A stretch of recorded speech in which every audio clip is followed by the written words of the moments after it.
been U.S. retaliation for communist PT boat attacks on the high seas. This is the Maddox, one of the two destroyers that were attacked while patrolling international waters in the Gulf of Tonkin near North Vietnam. Warplanes from two carriers, the Ticonderoga and the Constellation, avenged the unwarranted red assault with 64 sorties to North Vietnam PT bases. The U.S. sorties were launched for one purpose, as a warning to the communists that unprovoked attacks will bring prompt response.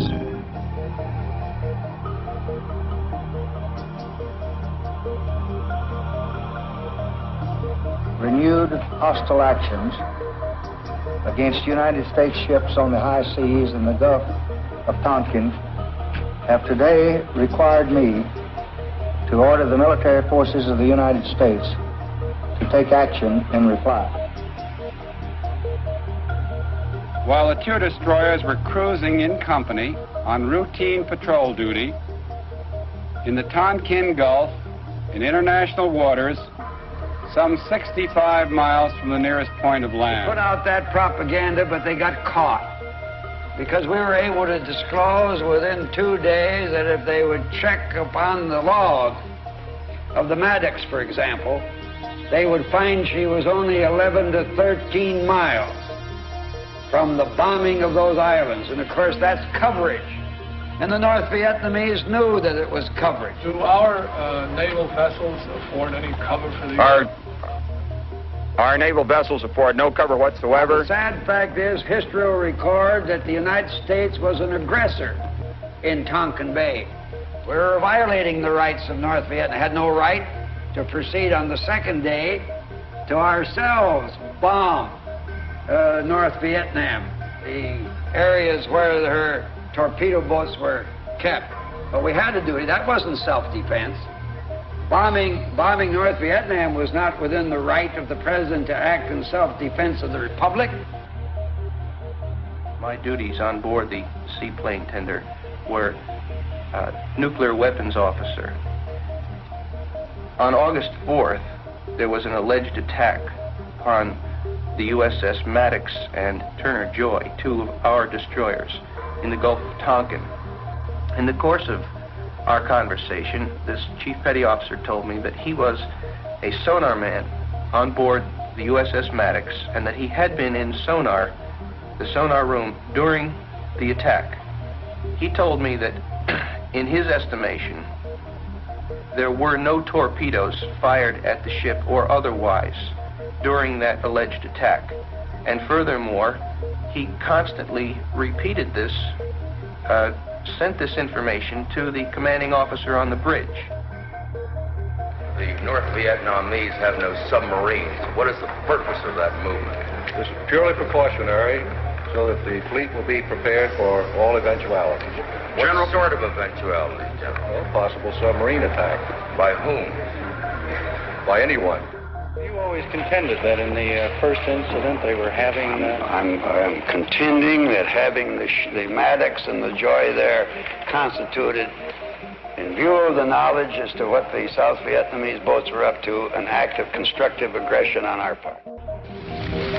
Johnson had signed the Tonkin Gulf Resolution on August 10th, just a week after the so-called incident. A blank check his administration was later to call the functional equivalent of a declaration of war. And I pledge to all Americans to use those powers with all the wisdom and the judgment that God grants to me. Standing behind the president was Senator William Fulbright. He'd steered the resolution through Congress, acting in the belief, he said later, that in its dealings with Congress, the White House told the truth. You got to remember that Senator Fulbright was a politician of the old school.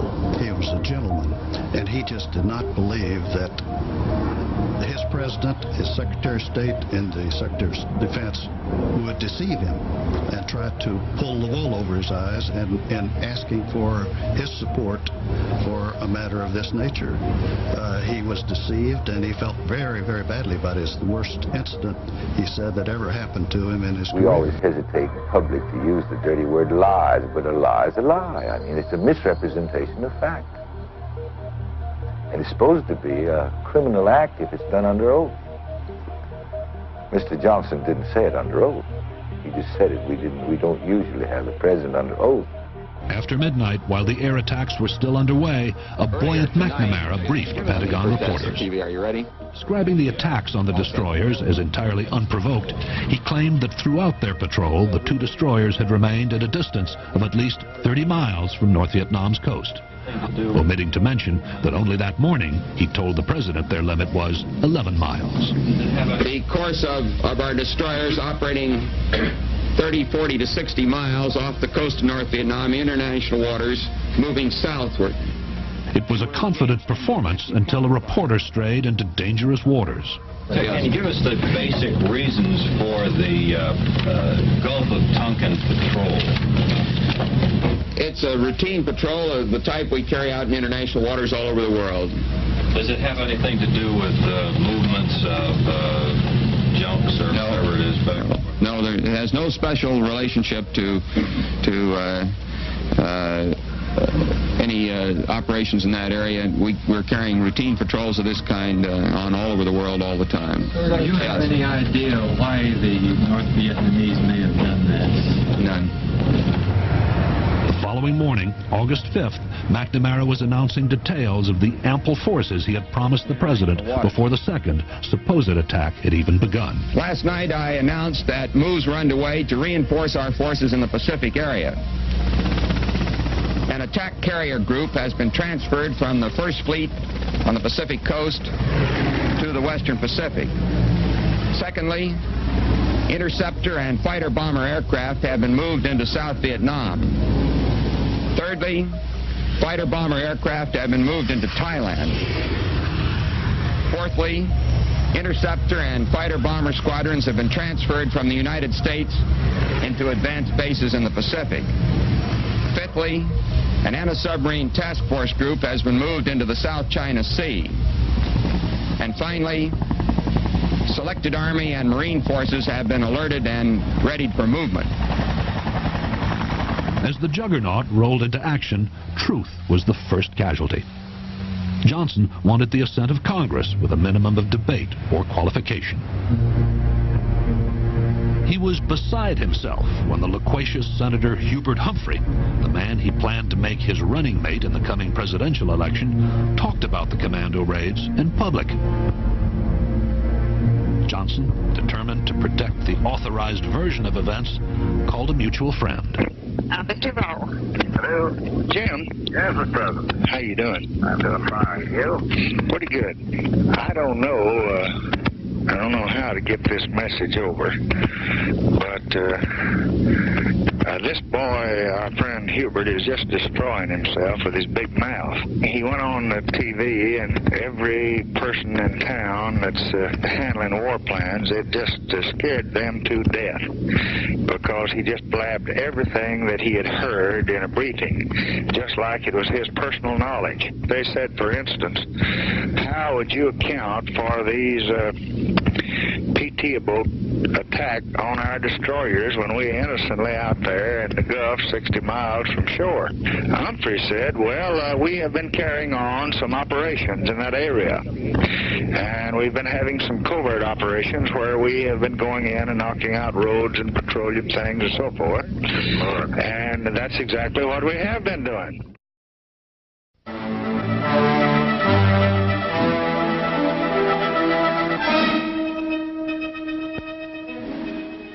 In their drive for world domination, the communists have identified different levels of possible conflict to exploit. Khrushchev speaks of war and peace in the light of what he calls the new means of mass destruction. But Khrushchev recognizes another category, which he calls wars of liberation and popular revolt, but which we prefer to call subversion and covert aggression.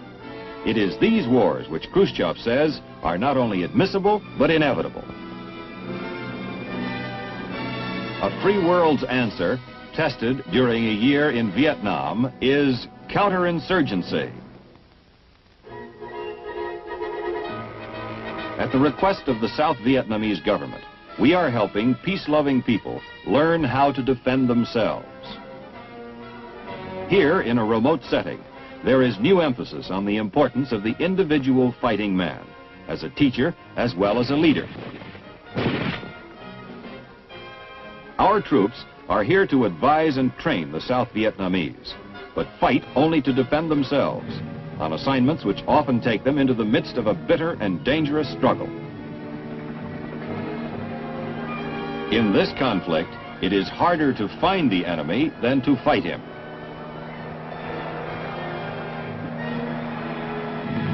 The plan to protect those who dwell in thousands of rural villages and towns resulted in the fortifying of approximately 5,000 communities in the first year.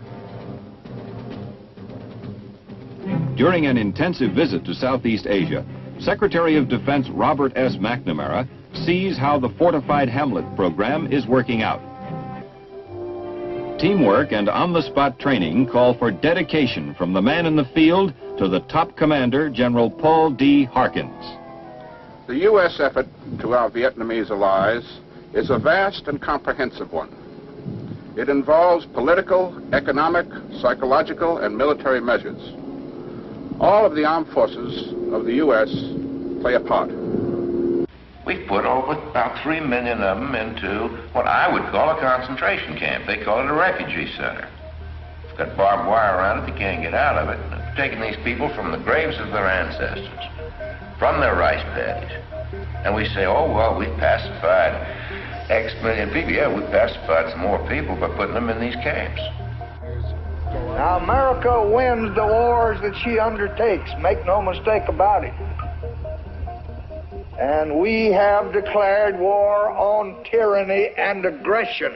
If this little nation goes down the drain and can't maintain her independence, ask yourself what's going to happen to all the other little nations. I'm Roger Hilsman. I was Director of Intelligence and Research in the State Department under John F. Kennedy, and then Assistant Secretary of State for Far Eastern Affairs under Kennedy and for a while under President Johnson. There were two things that he very, very much wished to avoid. One was making this an American war. As he used to say, it's their war, the South Vietnamese. We can give them aid, we can even give them advisors. But they must win it or lose it. And I think he was fully prepared to let them lose it rather than make it an American war. He felt that if we put Americans in there, it would drive, with their white faces, it would drive communism into the, nationalism into the arms of communism. The second thing he wished to avoid was internationalizing the war, as we called it. By this we meant bombing the North or attacking the North. First and foremost, because it would not work. And here, 30-some-odd months of bombing has shown that his judgment was right. Every day, someone jumps up and shouts and says, tell us what is happening in Vietnam and why are we in Vietnam and how did you get us into Vietnam? Well, I didn't get you into Vietnam. You've been in Vietnam 10 years. Johnson made it McNamara's war. I want them to get off their butts and get out in those jungles and whip hell out of some communists, he said.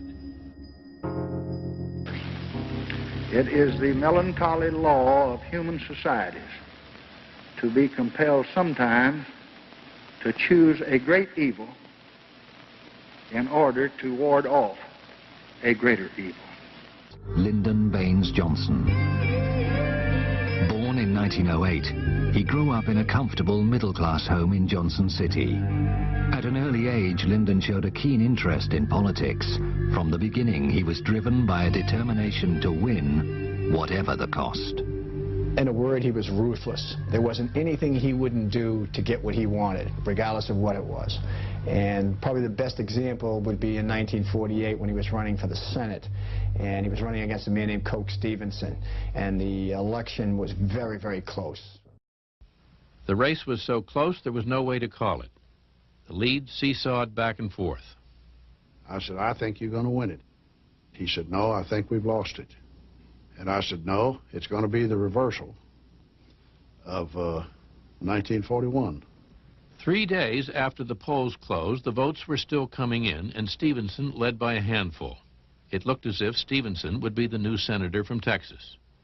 But Johnson remembered 1941. He was not about to lose again. The election now hinged on the Duke of Duval County, George Parr, the man who controlled the votes in South Texas.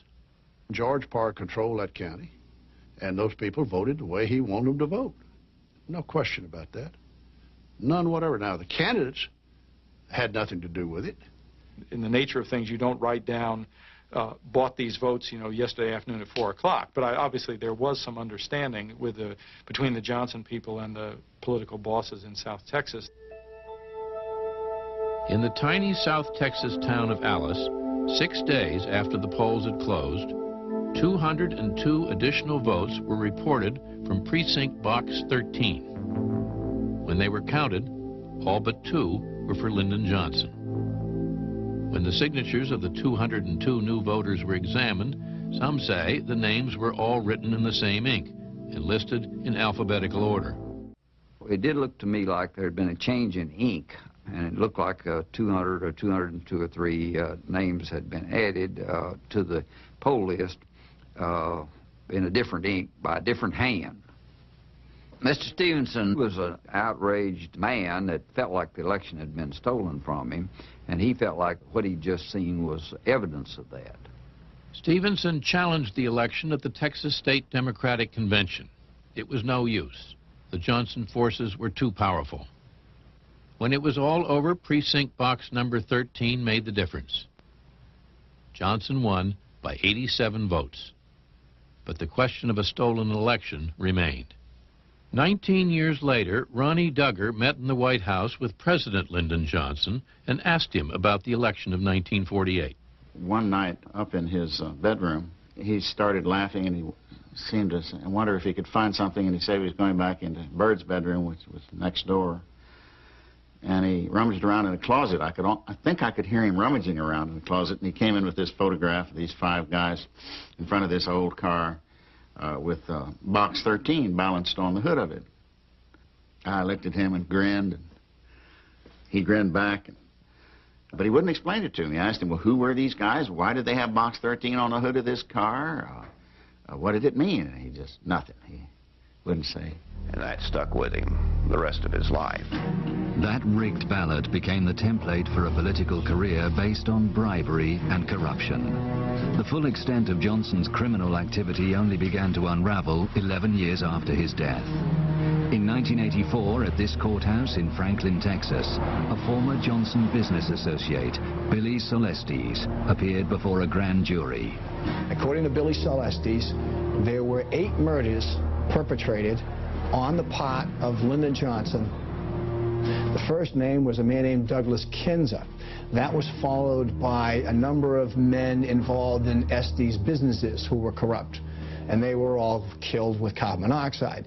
Josepha Johnson's name is listed on this Justice Department document. That's Lyndon Johnson's sister. So Estes is accusing the Vice President of the United States of murdering his own sister. And the 8th name listed is the President of the United States, John F. Kennedy.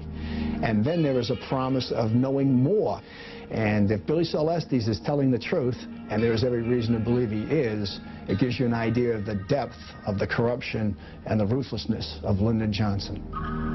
According to Estes' written testimony, that murderous cycle began in 1951 in Austin, Texas, at this downtown golf course known as Butler's Pitch and Putt. The killer was a Johnson henchman called Malcolm Wallace. Malcolm Wallace was born and raised in Texas. He was Texas bred, Texas educated, a very intelligent man. And when he graduated from the University of Texas, he was evidently recruited by Lyndon Johnson, and he was given a job at the Federal Department of Agriculture. John Douglas Kinzer, the golf pro at Butler's Pitch and Putt, was having an affair with Wallace's wife and with Lyndon Johnson's sister. Lyndon Johnson's sister, Josepha, was an alcoholic. She was a drug user. She was sexually promiscuous. She had loose lips. And who knows what she might tell Kinzer or others about Lyndon Johnson's political shenanigans. Malcolm Wallace walked into the Pitch and Putt golf course in Austin, Texas, and was shot to death in cold blood. John Douglas Kinzer. Windsor died here for his indiscretions. Wallace was soon arrested and went on trial in Austin 3 months later. First-degree murder, open and shut case. He gets a lawyer, known as a Lyndon Johnson lawyer. So Lyndon Johnson is going to do his best to get his friend out of hot water.